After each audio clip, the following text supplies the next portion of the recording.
নমস্কার বন্ধুরা, কোয়েলস কিচেনের আরেকটি কুকিং ভিডিওতে আপনাদের ওয়েলকাম।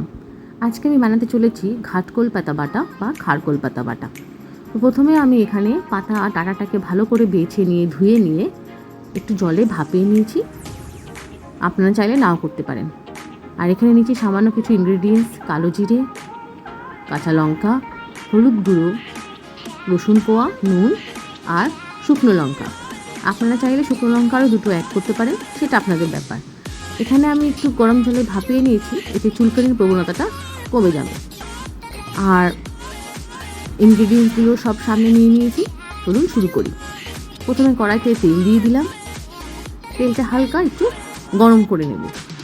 হাই ফ্লেমে তেলটাকে একটু গরম করে নিচ্ছি। আপনারা একটু বেশি তেলও দিতে পারেন, এটা যার যার ব্যাপার। ননস্টিকের প্যানে তো অত তেল লাগবে না। আচ্ছা, এবারে আমি যে উপকরণগুলো নিয়ে নিয়েছি সেগুলো অ্যাড করব। কালো জিরে, শুকনো লঙ্কা, লঙ্কা, রসুন।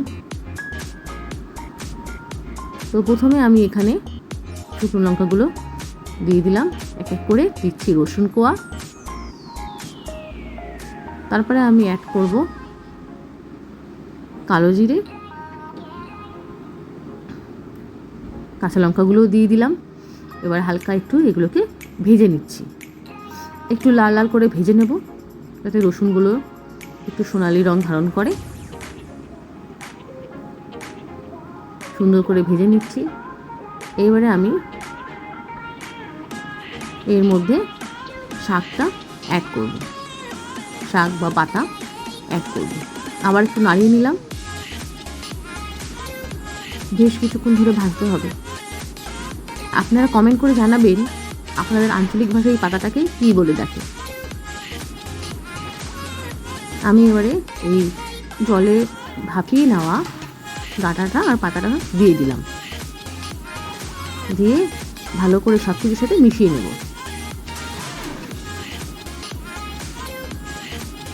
হালকাভাবে সব কিছু নাড়িয়ে নিলাম। এবারে যে নুন আর হলুদ রেখেছিলাম সেই দুটো দিয়ে দিলাম।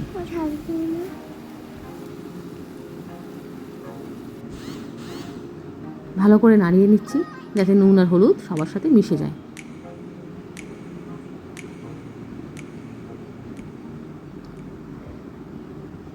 আপনারা চাইলে একবারে পেস্ট করেও, কাঁচা পেস্ট করেও তেলে দিতে পারেন, কিন্তু আমার কাছে এরকম তেলে পেস্ট ভেজে নিয়ে তারপরে পেস্ট করব, করে আবার আমি কড়াইতে একটু নাড়িয়ে নেব।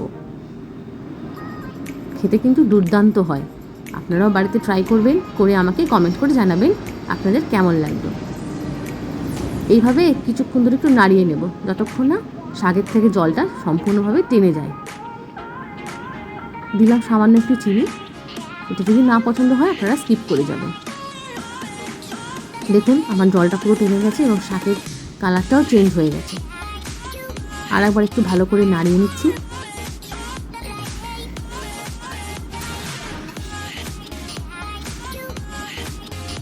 সুন্দর করে নাড়িয়ে নিচ্ছি।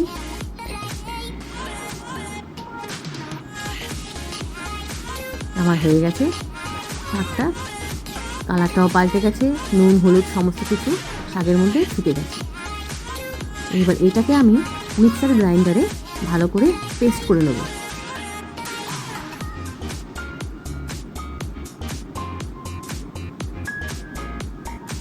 হয়ে গেছে আমার শাকটা ভাজা।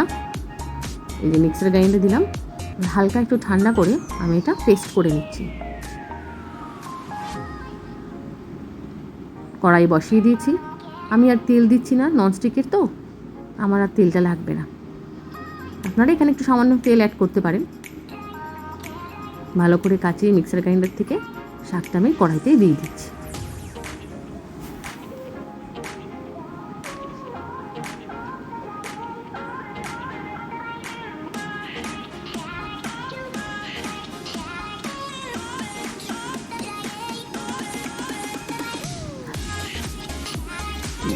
দেখুন আমার বাটাটা কিন্তু অনেকটা পরিমাণেই হয়েছে। এটাকে একটু ভালো করে লো টু মিডিয়াম আছে আমি আবার ভেজে নিচ্ছি। দেখুন যে জলটা থাকবে সেই জলটাও টেনে যাবে এবং খেতে আরও সুন্দর লাগবে। ভালো করে নাড়িয়ে নিচ্ছি, বেশ অনেকক্ষণ ধরে নাড়াতে হবে।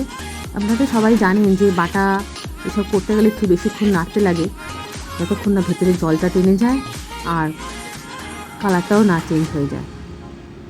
এরমভাবেই আমি বেশ অনেকক্ষণ ধরেই এই বাটাটাকে কড়াইয়ের মধ্যে নাড়ব।